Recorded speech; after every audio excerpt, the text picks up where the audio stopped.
Hickok 45 with a couple of my favorite revolvers, actually. The Model 10 from Smith & Wesson. We're going to do a little Chapter 2 action here, shooting them mostly, but one of them you've not seen. So if you'll take a little closer look, you better have seen this one, made in the 50s, the old classic Model 10. And I have acquired another one in recent weeks, months, no. And I thought for a Chapter 2, we'll have two of them, and we'll shoot them. Now, I know the Model 10 38 Special could be classified as the most boring gun in the world, right? Look at that. Just a plain Jane old revolver. Shoots a 38 Special that everybody makes fun of. It and the 9mm probably hold the record for people making fun of them as being wimpy. Yeah, really. Well, they did pretty well for a long time, and these are cool. This is, again, the one I've had for a while. So I have two of them now. That one has the bull barrel. This one has the standard barrel. And they're both in, guess what caliber? Cartridge 38 Special. So even though they're the most boring handgun ever made, I think they can still be fun. And let me try it. Let me try to have some fun with them. They're both hot. I don't know if you could tell. Now, I haven't done this, but hey, might as well. I'm gonna get too close. Let's see if we can shoot them at the same time.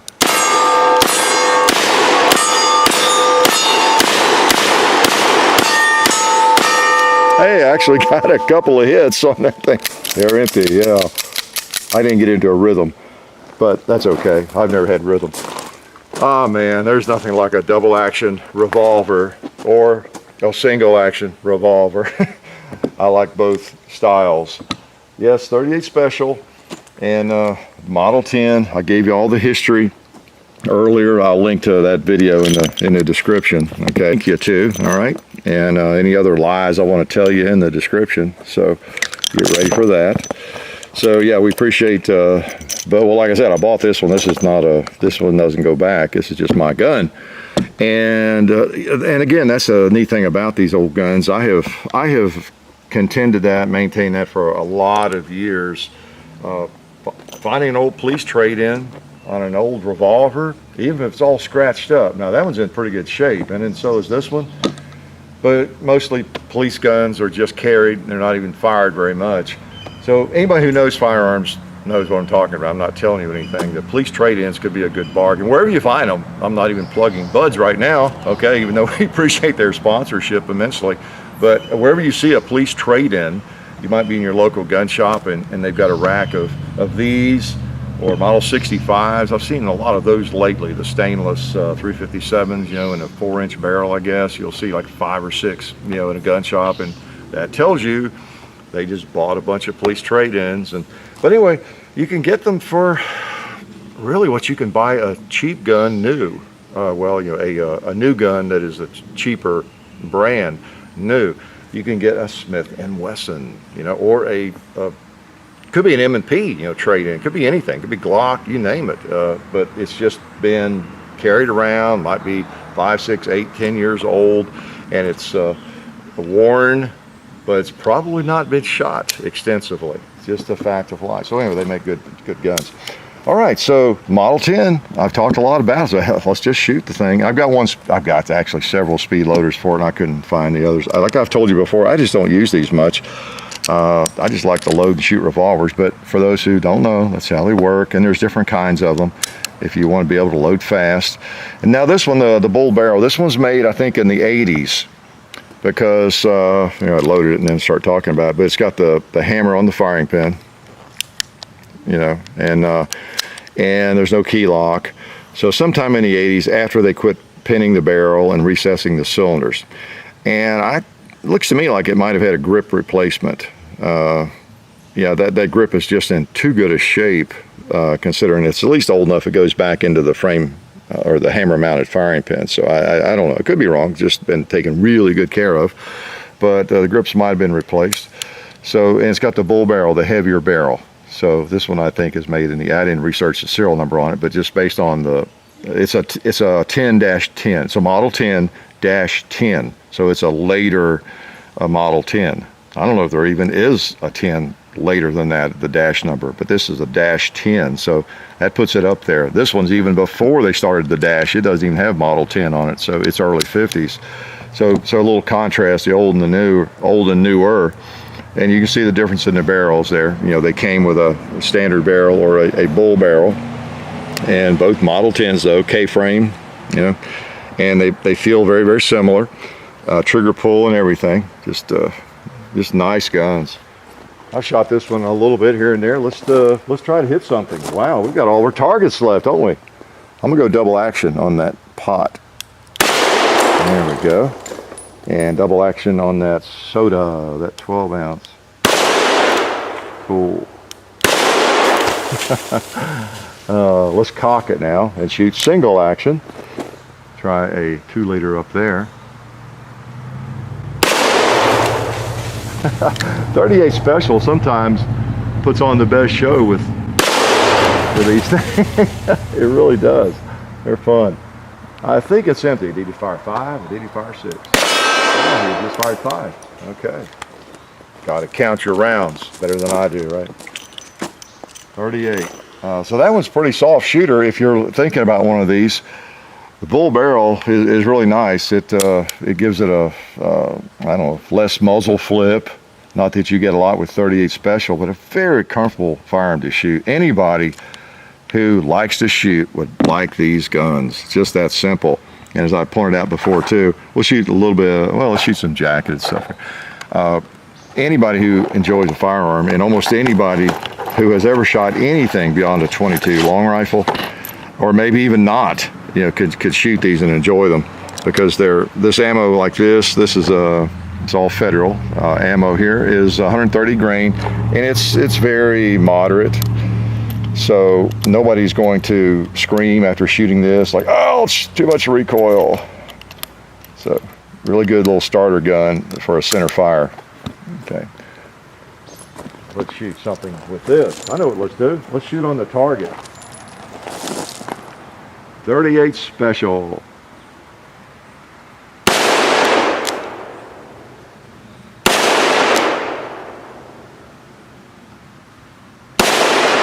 I think the sights are easier to see on the other one.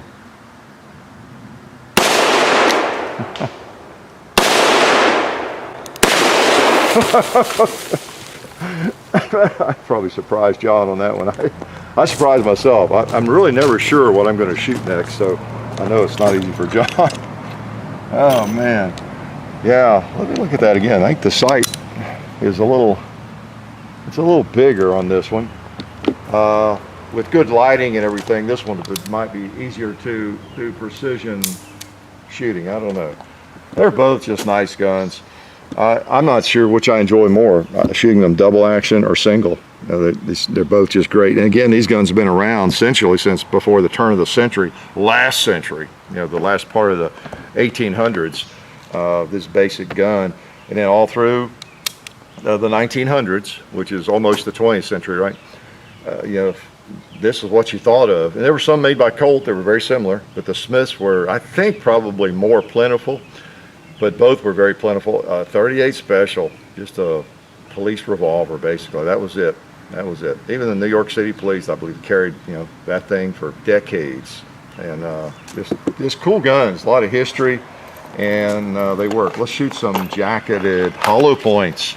Let's see if we always want to ensure they'll feed hollow points. Let's check out this one, make sure it'll feed a hollow point. You think it will? Or you think they'll hang up on the ramp? I should be a comedian in my next life, right? So you can turn me off, right? You can turn me off now, right? Probably a lot of you do, about 1 minute in. There's a pot that needs smoking. And he got it, he got it. Oh, there's a 12 ounce up. I didn't know that was there. Let's see if we can at least scare it. All right, we scared him. Let's see if we can scare the gong. We scared him. Scared him again. Maybe we'll try the red plate. Good little shooter. Then that propane tank needs a hit. Got him on the side. Yeah. If you're ever in a frame of mind when you just don't want a lot of recoil, these are just fun to get out and plink with. You know what I'm gonna do? I think that was so much fun. What should I shoot? Let's try these. Let's just do a little more dual wielding since we have two of them out here. We don't have the same gun out here in duplicate that often, so let's take full advantage. I probably don't practice my dual wielding enough. It's an area of weakness. I apologize for that. We'll try to remedy that, and I'll practice that, because that's a skill that every shooter should be honing, right? Shooting two handguns at the same time, trying to hit something. All right. I almost got him in the wrong hand. This is a right-handed gun, if you didn't notice. This is a left-handed gun. All right. Let's just do the barrel. What the heck? I'll try getting to a rhythm.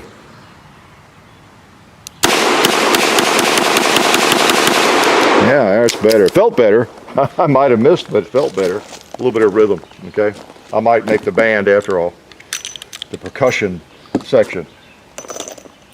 Oh boy, 38 special. Don't get a lot of shots with the revolver, but if that's your main goal, to just see how many rounds you can fire. I know we all like to do that sometimes, but if it's just to see how many thousands of rounds you can put down range, or even how fast you can put them down range all the time, yeah, that's you're missing some of the fun of shooting. I encourage revolvers like this. I was talking with somebody just the other day.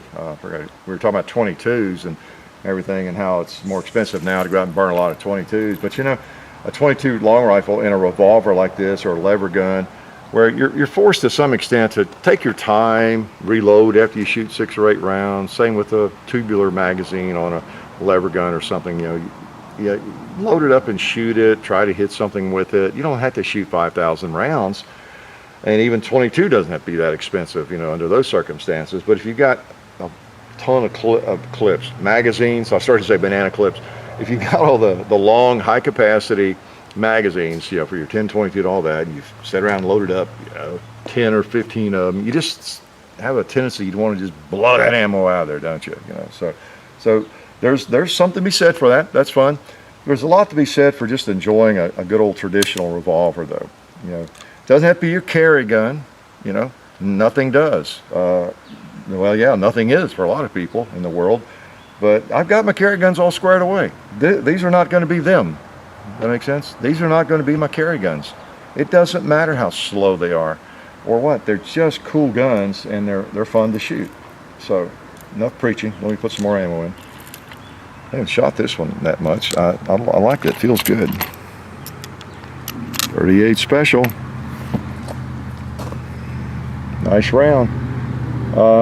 Let's try to hit that pig over there standing by himself. He looks lonely. He needs a 158 grain bullet to come and visit. Pay him a little visit. He'll probably get more than one. Nope, sorry, he just got one. Now, we had trouble knocking that ram down with a 45 yesterday, so I doubt this will get him. I'll aim for the head.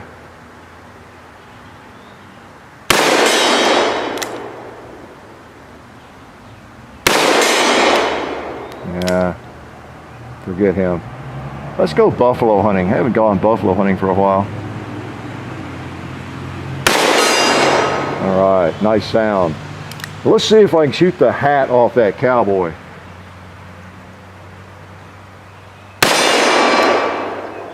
Yeah, I did. Right at the top of the hat. That's what I was trying to do, amazingly enough.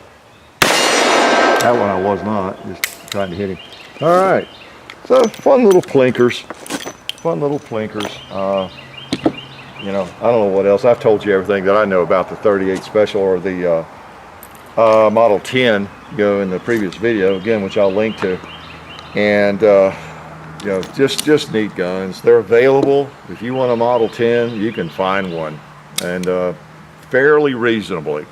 You really can. And most of them are going to be in pretty good shape, because so many of them went into police departments and not all of them.